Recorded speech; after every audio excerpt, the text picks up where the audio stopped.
Hey, do you want to introduce our brand new hit show? I'd love to. Um, well, Kian, your name is Kian and mine is Cody. Um, much like a pilot episode to a long-running TV show, this is our pilot episode of our podcast. So it will probably be rife with mistakes and editing errors, and it probably Uh, won't sound very good. Seems like Um, our style. Yeah. yeah, and that's about it. But what do you what do you what is the purpose of this podcast? Would you say? So I've been a fan of Seinfeld for a really long time. I had a Seinfeld DVD when I was a kid that my sister bought on Black Friday, and I wasn't allowed to watch it, but I stole it and watched it anyway.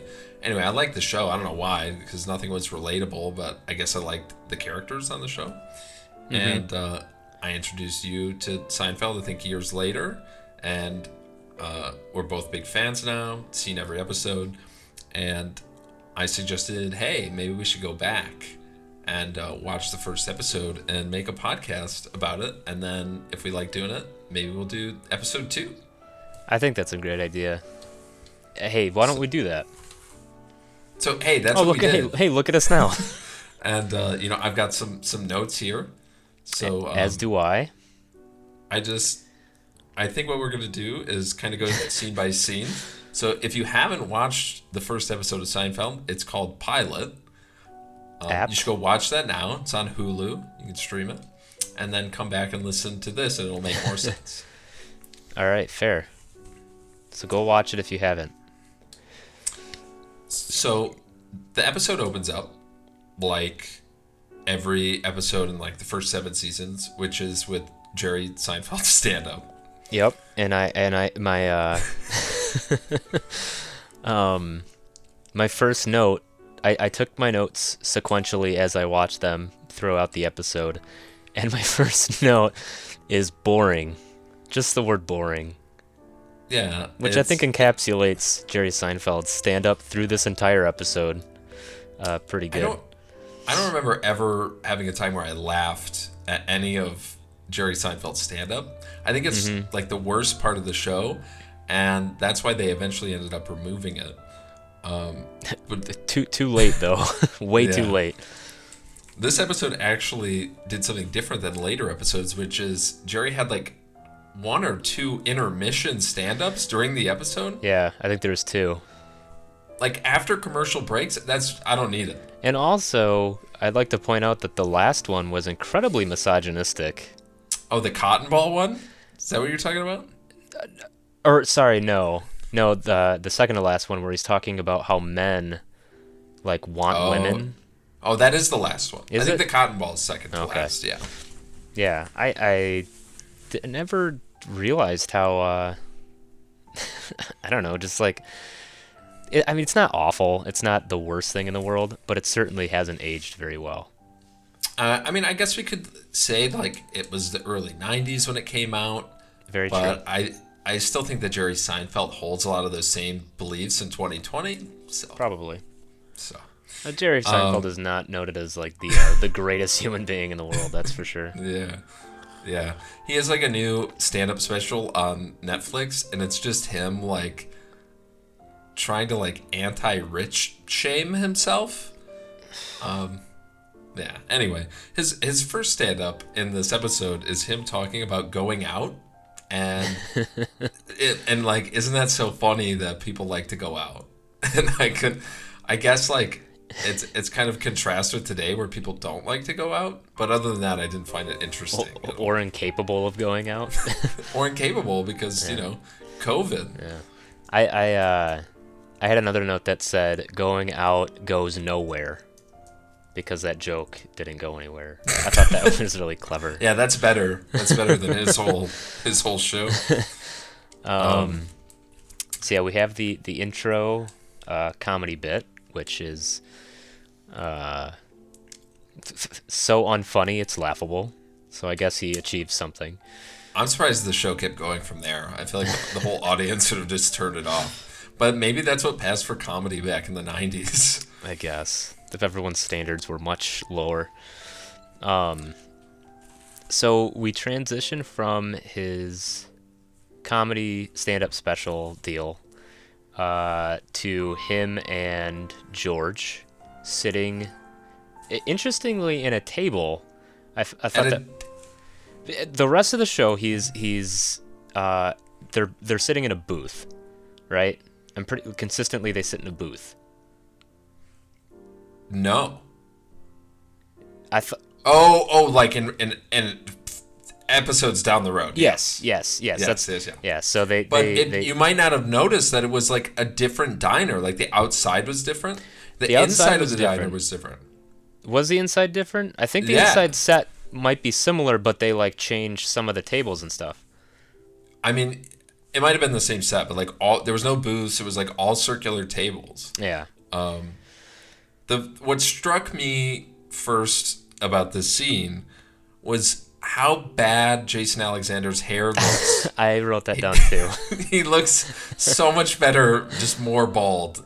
Yes, he was definitely in the throes of trying to hold on to the last bit of hair that he had, when he should have, long before that taping, should have just shaved most of it off. But I mean, maybe that's what they were going for. Maybe, I mean, George. It would make sense that George would like try to hang on to his hair as like, grasping at what's left of his, pseudo masculinity. So it kind of fit the character, I guess. Yeah, I could see that. George is also much skinnier than he ends up being later down the line. I noticed that. That's true. They make a big deal. It's like a plot. Not a plot point, but I mean, they mention it in the scene, like they're making fun of his shirt because his buttons are too high. Yeah. And like, it's a purple shirt. I thought George looked great. If you notice, Jerry is wearing like a gray graphic t-shirt with a bicolor Henley over the top. Like, he looks terrible. There's no business commenting on George's shirt. Jerry has never looked good in that show. Well, and I'd like to point out too the outfit that he's wearing later on in the episode, which is a bright blue sweatshirt and an unbelievably bright red pants. Is not a good.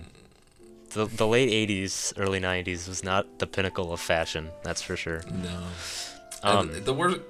His style gets worse too as the show goes on, because he always wears like these really tight straight leg pants, which is fine. Mm-hmm. But then he wears it with a button-up shirt that always just like comes a little bit untucked. I hate that. He looks poofy. And that was kind of the style too, which is unfortunate. It is an awful look. Not good.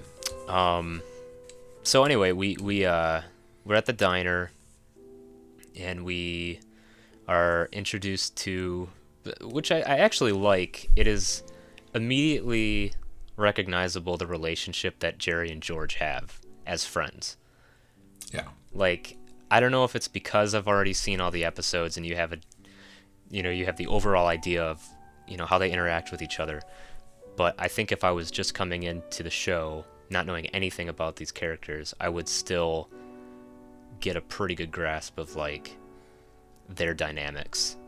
You know what I mean? I think Jerry seems a little bit more naive in this episode. Like, he's definitely taking like more advice from George. Definitely, yeah.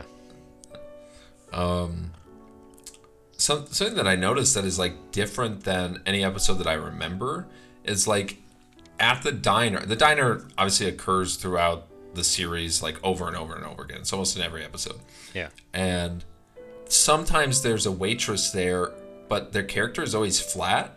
In the first scene of the show, it's like the waitress knows those two guys by name, and they actually have like a back and forth. Like, she knows that George drinks decaf, and she's like this dynamic character. Where was that? We need that in the rest of the series. I actually wonder if, because this episode doesn't have Elaine in it at all. Oh, and I wonder if maybe originally they had the idea of having like the diner waitress become a character in the show. Because like you said, in no other episode is a diner waitress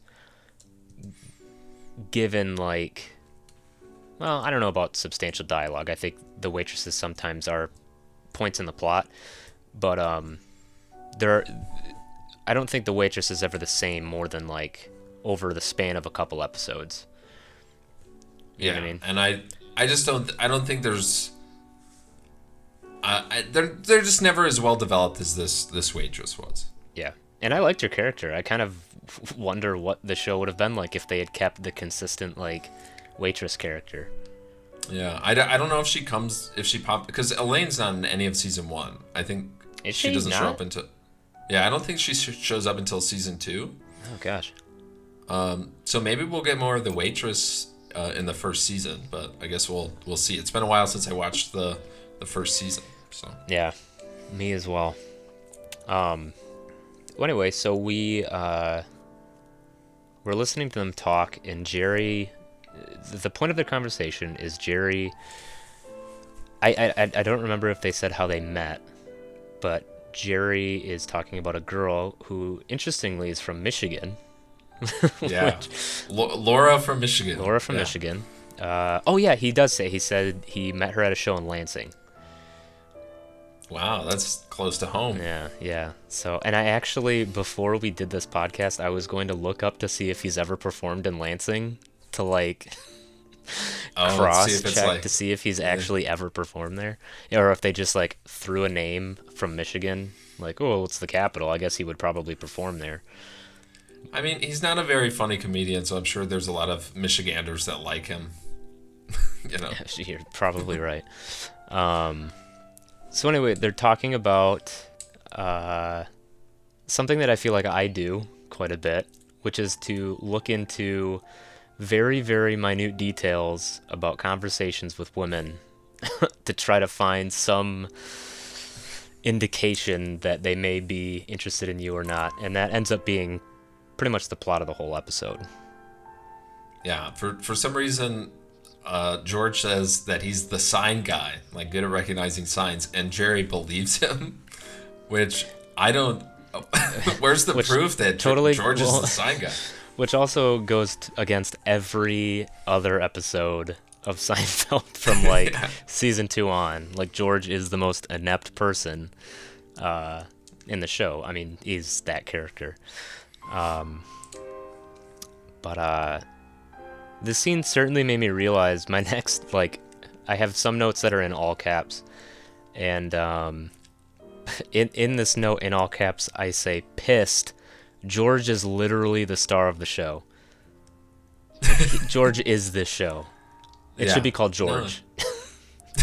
It should be called George. I think that most people watch Seinfeld for George, and if not George, then either Elaine or Kramer. Mm-hmm. But definitely not for Jerry Seinfeld. No. Definitely not. He's not a strong actor, and he's like his main thing, like what he's known for is being a comedian, and he's not good at that, you know. I guess you could argue the strength of Jerry Seinfeld's performance is that he is the catalyst for every other character's jokes. Like he is the punchline. I don't think so. Or maybe no, he's not the punchline. He's the setup, and every other character is the punchline. Yeah, because they are what's funny.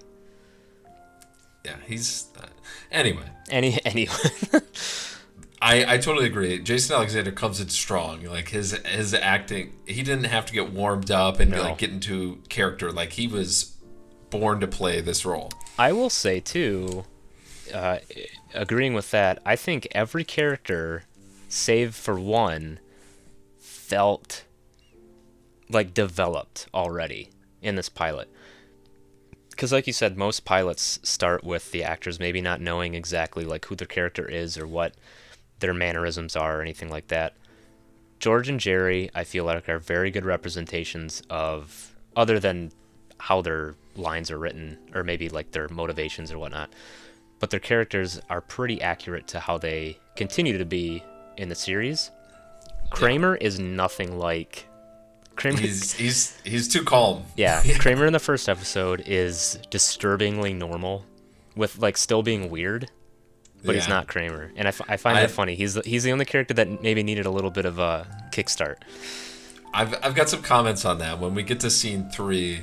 I've got some comments on Kramer. All right. So in scene 2, Okay, before they leave the diner, Jerry tells George, like, hey, like, I have to go to the laundromat to do some laundry. And George is, like, protesting. He doesn't want to go to the laundromat because he thinks it's going to be boring.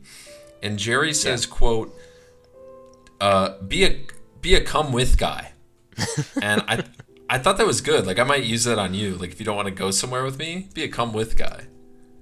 I thought that was good. I didn't write that down, but what I did write down was the joke that George does where he is talking to the waitress about basically confirming his beliefs about the whole situation that Jerry had gotten into. And the answer that George is looking for is no. And when the waitress gives it, he flips around a piece of paper that he's been seemingly writing on this whole like interaction, and it's just a scrawling of the word no. And I thought that was hilarious. I did not see that. That was the other note that I wrote down, was how good that joke was. So then after that we get was it after that scene we get another scene of Jerry doing Not yet. Not yet. Okay. Right? I don't know. I didn't have any notes about the laundromat, so I don't know what order we're in now. Yeah, so we're going to scene 2, and it's after the laundromat. There's another intermission. So Okay. the laundromat scene was pretty funny. They mention, like, Jerry points out a guy that has, like, a bunch of different stain removers and fabric softener, and then, like, came really prepared for the laundromat, which I thought was funny. That seems like something I would do. Yeah. But, you know, I've actually never done laundry at a laundromat, and I was wondering if you have ever done that. I have. I can't remember the circumstances that, because I've always lived in a house that had washer and dryer, but there was a period where maybe they were broken or being replaced or something like that. But I remember that we had to go to one, and I love going to the laundromat. I don't know, maybe because I don't have to all the time, that there's like some joy of going to it. It feels special or something. Yeah, exactly. Oh, I remember when for a really long time, I don't know if you remember, I slept with a sleeping bag instead of a comforter. Oh, yeah. And sleeping bags get pretty stanky after a while, and we couldn't wash it in our normal washer, so we'd have to take it to the laundromat. But I remember there was a reason why we had to go before. Was it too bulky, or? Yeah, and it would just get too heavy because it was like a cloth. It was all like a cloth sleeping bag. It didn't have the like nylon material. Oh, gotcha. But anyway, I love. It sounds like you had a good little family trip to the laundromat. Yeah, well, and then they have the. I think the one we went to was on Bay Road, but it had like a Mrs. Pac-Man machine, and maybe something else. I don't know, but it was fun. I feel like if you opened a laundromat, you would want to do it next to a bar, right? Because most people are going to want to go like get a beer while they wait for their laundry. The best laundromat I've ever been to, actually, which we weren't going to the laundromat per se. This is a weird introduction to this. Yeah, it is. There is I don't know if it's still there, but somewhere in the thumb, there is a half laundromat, half cafe with like a full cafe. Like they do every drink that the normal cafe would do, but then there's a laundromat on the side of it.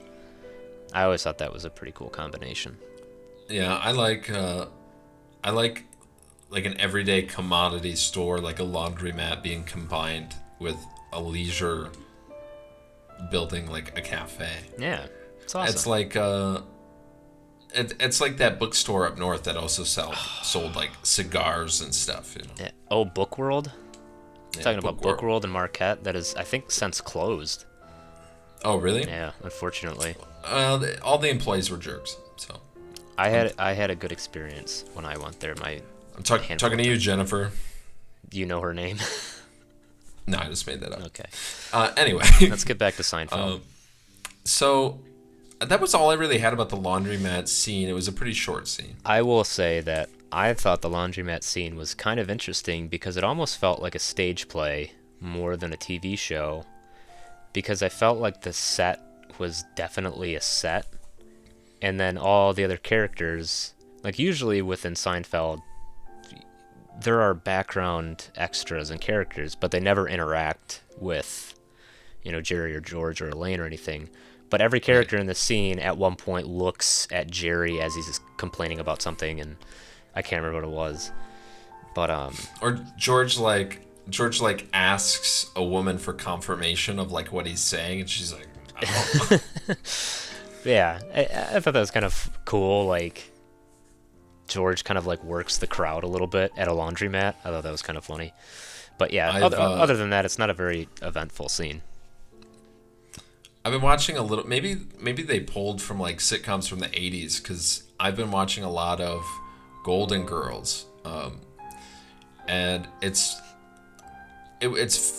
episodes of that are filmed similar to this pilot, but not similar to later episodes of Seinfeld, where they do like a multi-cam approach. Okay. But every character that's talking is like front-facing as if it is a play.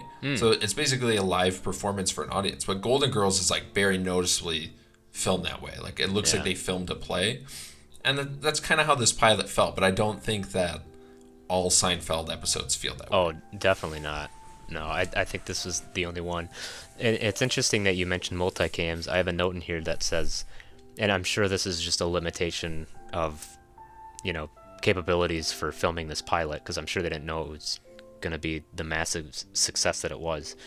But there's two different types of cameras being used in this episode. One with incredibly low fidelity and one with incredibly high fidelity. I noticed that, yeah. It's just interesting, like, I think there are 3 cameras overall, and 2 of them look to be pretty similar, but one is noticeably worse. And I wonder, too, if they had gone, because some scenes look better than others, and I wonder if they filmed some scenes, didn't have enough, and then were picked up or something, and then went back and filmed more. Right, or maybe this was before they definitively decided whether they were going to do film or digital, and they had like a mix or something, I don't know. That could be it too. The nice cameras could have been film, and then the crappy ones could have been early digital. Well, the reason I say that, I mean, you're right. Some of even within the same scene, it'll go from like a high quality, shot to something that looks really pixelated. Yeah, and I mean at the time, everyone's watching on pretty small CRT televisions, so I'm sure that probably wasn't noticeable. It's like the last thing on everybody's mind yeah. at the time. Yeah. Is my channel coming in? Like the fidelity of Seinfeld is the last thing they're worried about. Okay, so let's we're leaving the laundromat, and we have another stand-up segment. I didn't take any notes. I honestly blacked out because I was surprised at the intermission stand-up. Yeah. I was like, I'm just skipping it. I have one note, and I think at this point I was already like mad about his stand-up, and I just said his stand-up is awful. It's stand-up for dumb people. It is, seriously. Like there's really low bar comedians out there, like Larry the Cable Guy and Jeff Foxworthy, that they're supposed to be like every man's comedians. You know what I mean? Yeah. And they play that role so much better than Jerry. Well, like Jerry is not relatable. And I think there's something to that too. Like you have those blue collar comedians that are so obviously like, the shop guy personality, the hick kind of, that's who they're appealing to. And I feel like Jerry Seinfeld is appealing to a dumb audience that thinks they're smart. Yeah. Like it's like really highbrow comedy, but in reality it's just super low-hanging fruit observational comedy. It's literally observational comedy. Like if Jeff Foxworthy said what Jerry said in the same voice, or I'm sorry, like in Jeff Foxworthy's voice, like people would think that that's just an original Jeff Foxworthy joke, and it would be funnier coming from him. Yeah, you're very true. You could literally word for word transfer what he says in these skits to Larry the Cable Guy, and he would probably kill it. For some reason, like the idea of observational humor within a Seinfeld episode, like when it's a relatable situation, and then you're watching how these people that are like obviously neurotic, like George, deal with it. That's really funny. But when you listen to Jerry Seinfeld describe a situation to you, it's like, please stop, please don't.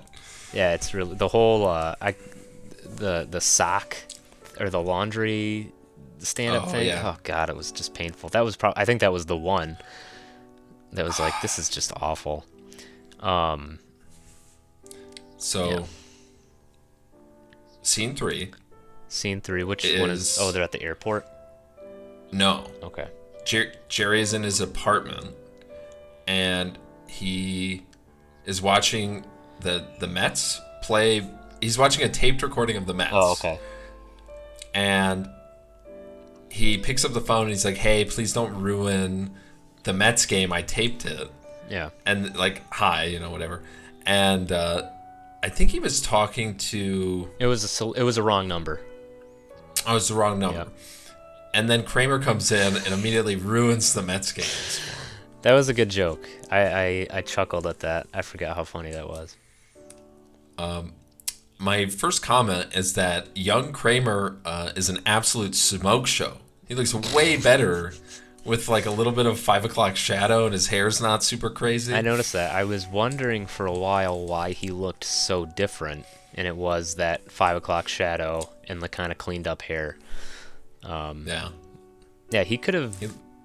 I kind of like his character in this episode. The kind of like, just not outlandishly crazy weird neighbor, but just a weird neighbor. Yeah, like not absurd, but just somebody that doesn't understand barriers. Yeah. And I just, like, if I came over unannounced to your apartment and pulled 2 pieces of bread out of my robe and said, "Do you have any meat?" And you said, "Yeah, go hunting." So then I go to your fridge and I literally put the entire pack of roast beef on my sandwich. Are you going to be upset about that? Because Jerry didn't say anything. I think you always try to wonder like what you would do in the situations. I mean, that's what makes Seinfeld great, is because it's so relatable. And so I was actually thinking, like, what would I do if, my neighbor just came in, rifled through my fridge, and stole as much roast beef as he did? And it's kind of like, especially if I was in Jerry Seinfeld's position, where in the show he makes decent money, right? Oh, yeah. Yeah. So, like, if I was Jerry Seinfeld in that position, I'd probably be like, this is so stupid and ridiculous that I'll just let it slide. Like, whatever. Just stole all my meat. Whatever. But yeah, I don't know. I really like the subdued Kramer more than it's kind of, I don't know, not a bummer, but I'm sure they were just responding to crowd reactions to him, because I remember the process of him going from like pretty subdued to like the Kramer that everyone knows was a pretty long, like, I think it spanned a lot of episodes before he kind of became the Kramer that he was. Yeah, I think so too. I mean, I think probably, if I'm remembering right, whatever season is the lobster episode is like, I think it's season 4 maybe. But he starts getting like, he starts doing like illegal things. So yeah, that might be the Kramer climax, as it's widely known as. Never mind. The Kramer. Hey, baby, I'm gonna show you the Kramer climax. That's not good. So speaking of the Kramer climax, he offers to talk to Laura on the phone for Jerry. Yeah. And I had another question for you. If you were in Jerry's position, would you let me talk to that woman on the phone and be your wingman? No. Because if I was in that position, it's tough to say, because Laura is kind of a not good person for what she does later in the show, later in the episode. So, but if I didn't know that, No, I wouldn't, because I think I that would give too much away. Like if you answer the phone and were like, "Hey, I'm speaking on behalf of Cody here," or whatever, like that's so blatantly obvious that you are wingmanning, and it's just like, uh, it's just too obvious. I don't know, too on the nose. but I might have been able to get to the bottom of the fact that she was engaged. Yeah. Well, spoiler alert. The spoiler alert. 40 years late, or however long. Like 30 years. Yeah. Yeah. So she ends up being engaged. Okay, let's build up to that though. All right. So scene 4 was a fucking whirlwind. Can you bleep me out on that? Was scene 4 the airport? No. Well, man, I'm like going straight for the airport. Let me see. Yeah. No, that's scene 5. Okay. So scene 4, they are in the apartment, and Jerry is talking to George, and George is wearing like a derby cap and a bowling shirt for no reason, but he looks pretty sharp. And like the door opens up, and a golden retriever comes and jumps on George. Yes. And then the dog just disappears. Whose fucking dog was that? Was that Kramer's dog? That's I had written that down too. I wonder if Kramer had a dog originally, and that was supposed to be an aspect of the show, because the dog offers nothing to the plot. It offers one dumb joke where he says he's drinking because the dog's in the bathroom. Yeah. And he jumps on George. Which is not a good joke. It's not worth having a dog in the scene. I don't know who wrote that in. Bad job. Somebody's dog was on set that day, and they were like, "Hey, I would be impressed if that was an entirely improv scene. Yeah, it looked painful though. It looked like the golden retriever was like stepping on Jason Alexander's face. It's a big dog. So anyway, we get the dog. What else happens in that scene? I don't even remember. There's some advice from George that Jerry should not clean his bathroom because rock stars don't clean their bathroom. Yeah, awful. I'm just wondering. Yeah, are you cleaning your bathroom if you're having a woman over? Absolutely. I clean everything. I can't relate to this this mindset. Yeah. I think rock stars probably pay somebody to clean their bathroom. Maybe this is just the intro of understanding George's awful advice. This is the decline now.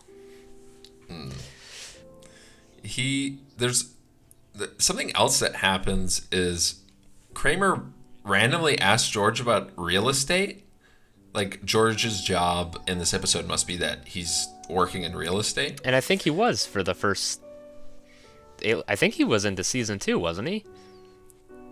I don't remember. He was in real estate, though. Because he helps Elaine get the new apartment or something. Oh, okay. Or okay. I can't remember who ends up getting it, but...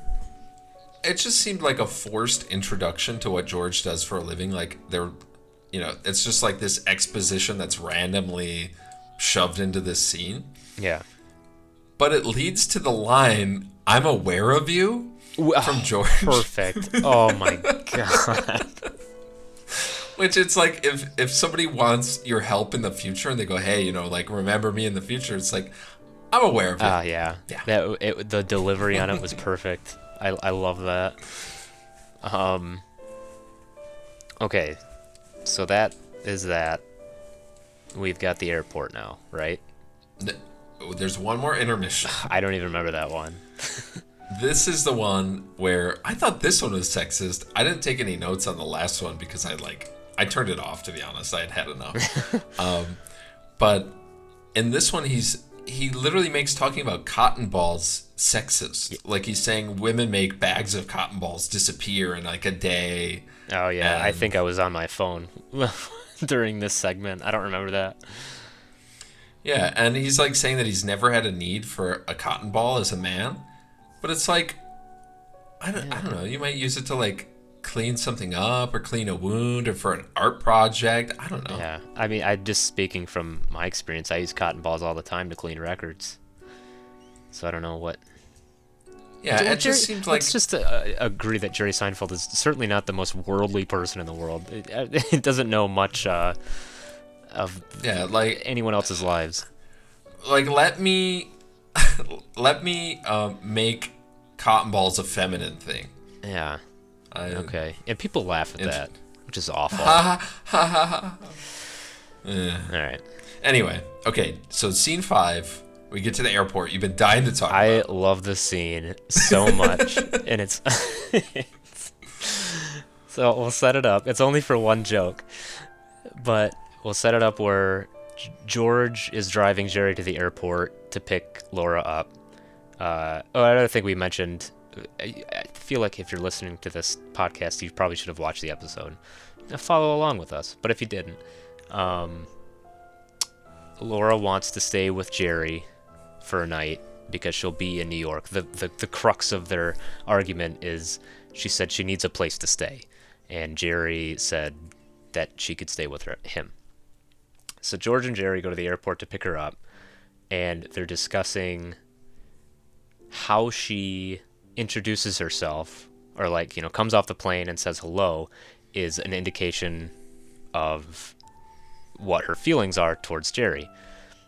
And they're talking about if she drops the bags right away and goes in for a hug, how she says hello or something like that. And as they're arguing, she comes up, goes behind Jerry, covers his eyes, and says, "Guess who?" And they do this weird embrace with their hands where they're holding each other's hands and kind of half jumping up or down. But the funniest part is, as they're doing this, Jerry looks over to George, who is behind Laura, and George gives the most dumbfounded look. It is just perfect, comedic timing. It's so funny. She's broken all of their rules and ideas about what would happen, and made it much more confusing. But his reaction to that was really funny. I laughed at that quite a bit. But, yeah, they clasp hands and kind of spin around, and then George is obviously I don't know what this means. But we find out later, right, that she's engaged. So what is this greeting? I mean, this is definitely... Well, that's the thing. Okay, so let's go from the airport. Let's go to Jerry's apartment so we can talk about this. I don't think she's a good person because she is putting on pretty well-known telltale signs of someone wanting to initiate, maybe a little something with someone. She asks to turn down the lights. Immediately gets comfortable on the couch, unbuttons her shirt, asks for wine. And obviously this is part of the script. She's leading up to, Right. And then it's revealed that she's engaged. But the only note that I had written down for this is she's a jerk for doing that. But I think that those are things that a woman that's not romantically interested in a man could do. You could get comfortable on the couch, you could take your shoes off, you could ask for wine, you could turn the lights down. These are all to me, they don't say affectionate. They could say hey, you're just my friend and I want to hang out and have a glass of wine. What gets me is the greeting at the airport, because it is such a flirty way to greet somebody. You put your hands on their face. That's pretty intimate. I'm not letting people touch my face that I'm not interested in. So I would argue though, I don't know. I feel like what she does in the apartment, and obviously this is not the industry standard way to compare things that men and women do to justify them, but I'm just using this as a dumb litmus test for this situation. But if you had put a man in the position that Laura was in and she did all of the things that she did in Jerry's apartment, if I was in Jerry's position, I would be totally weirded out. If I invited a guy in, immediately got on my couch, took their shoes off, unbuttoned their shirt, asked for wine, and then asked to turn the lights down, I'd be a little weirded out. But I think that's just... Look, but if you came she might just have a preference for wine. If you came over to my house, took your shoes off, like took your pants off, got comfortable, okay, I'm not gonna think anything of it. That's just that's just our friendship. But then again, you're not just but that's the thing, is we're friends. She hardly knows Jerry. They met at a show that he did in Lansing.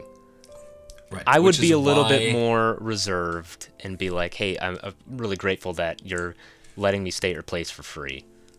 Maybe she's just like really comfortable like with everybody. Well, she clearly doesn't understand like, I don't know, the social nuances by putting her hands on someone else's face. I think I would scream if somebody put their hands on my face. Well, I do remember Jerry's reaction is like kind of like scared for a second. I don't know if it was meant to come off like that, but I remember him being like a little like weirded out for a second. More so than, I guess anybody would be. He gets a phone call, right, during this scene, and it turns out to be Laura's fiance. Yeah. And I just wanted to comment on the way that Jerry answers the phone. I wrote the same thing down. It's amazing. But he has explain how he answers the phone. So he has like an old like landline phone. He punches it, grabs it as it like the phone flips up into his hand, and then says yellow. And it just like is so smooth. It's so cool, and very 90s. It is. But I enjoyed it. It is very cool. What ruined it for me though is he said hello before the phone was close enough to his face to where whoever was on the other line could hear him. He said it was like midway up. He said hello as it was like crossing to his face, and that really frustrated me. I made a point to write that down. Man, I thought I'd nitpick some things, but you're like frame by frame, like where's this fucking phone when he says hello? It's not close enough. I just noticed it, like, that was poor acting, but whatever. As we've discussed, it's not Jerry Seinfeld's strong suit. Yeah, absolutely. Kind of like a funny situation in this scene is that Laura says that she wants to go on a boat ride, like a 6-hour boat ride tour. Yeah. And then Jerry agrees to it because this is before he knows that she's engaged. Mm-hmm. And like he's going to make the sacrifice to spend time with her. And then he finds out that she's engaged and she says, yeah, can't wait for that boat ride tomorrow. And he goes, yeah, the boat ride. And we never get an answer as to whether he goes on the boat ride or not. But I just wanted to say, if I'm in Jerry's position, I am not going on that boat ride. I thought about that too, like would I back out at that point? But I was thinking, even if I was in Jerry's position before he knew that she was engaged, I don't care who you are. I'm not going on a 5-hour boat ride. I wouldn't have agreed to that in the first place. I would have suggested something way better to do in New York. Especially when I mean, it would be terrible for him because he lives in Manhattan. Yeah. So it's like, oh, let's go on this 5-hour tour of a place that I've lived for a long time. Well, she precedes that statement, or the boat ride statement, by saying, I don't want to do anything touristy, which is then where that joke lands, that she wants to go on a 5-hour boat ride. If I was Jerry, I would have said, that's pretty darn touristy. Let's do something else. But. So, the episode doesn't really have, like, I think people that have at least seen an episode of Seinfeld, it's comparable, and this is going to sound funny, but Seinfeld is comparable to like an episode of Phineas and Ferb, where I've never seen any episode of that show. It's like there's no like major conflict in the show, but everything kind of comes together at the end. So these two shows, as different as they are, follow a very similar formula. We didn't really get that in this episode because there wasn't like a separate story with George, a separate story with Kramer, a separate story with Elaine. It all focused on this one situation with Jerry. And I feel like, if this is how the show remained for the rest of the series, it would not have been nearly as successful because it's really like how all four of their stories merge at the end of the episode that make it so funny. Yeah, So I agree. Well, Did you have anything? Did you have anything you wanted to say about his final stand-up? I think I closed the tab out. I don't even think I watched the rest of it. Or no, yeah, I did. It was the misogynistic one. Yeah, he says like socks are mad that they're in the underwear drawer, and I don't know. It's like some school ground. Yeah, some school I ground don't know. joke. It's just, I don't know. Anyway, well, that was So a anyway, pretty good discussion on the first Hey, episode. Hopefully, well, it's funny we've been talking for around 45 minutes about a 20-minute episode of Seinfeld. So yeah, man, I gotta dive deep. I'm gonna go look up some pictures of young Kramer. I think I need a new desktop background. Young Kramer is actually the name of my rap group. Yeah, young Kramer. Yeah, Yeah, it sounds pretty intimidating. yeah. We're incredibly racist.